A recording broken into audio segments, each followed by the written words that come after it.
entel barında. Herkesi yargılamaktan kimse kalmamış yanında. Herkesi yargılamaktan kimse kalmamış yanında.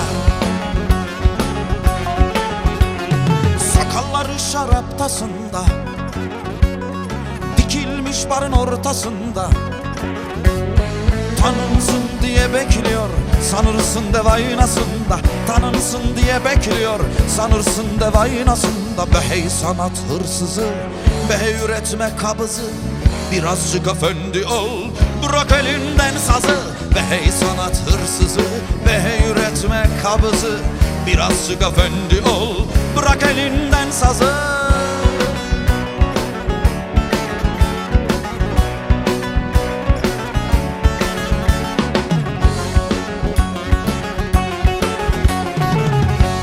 Televizyonda,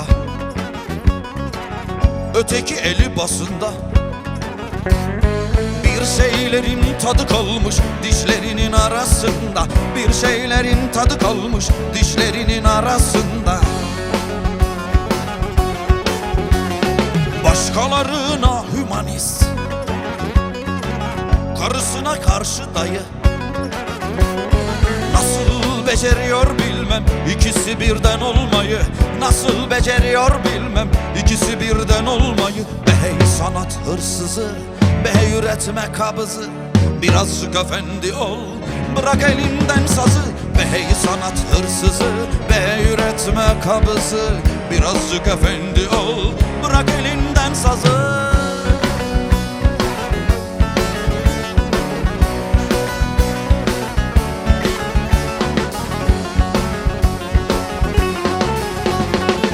Konuşurken solcusun, yaşarken karambolcusun. Oportunizme bulaşmış tipik bir orta yolcusun. Oportunizme bulaşmış tipik bir orta yolcusun. Bir Allahçı bir kulcusun, bir davulcu bir pulcusun.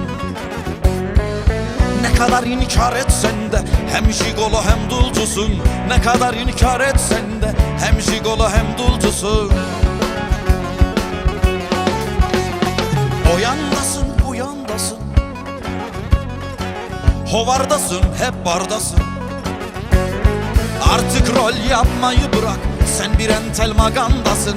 Artık rol yapmayı bırak, sen bir entel magandasın. Be hey sanat hırsızı, be hey üretme kabızı, birazcık efendi ol, bırak elinden sazı. Be hey sanat hırsızı, be hey üretme kabızı, birazcık efendi ol, kışa çevirme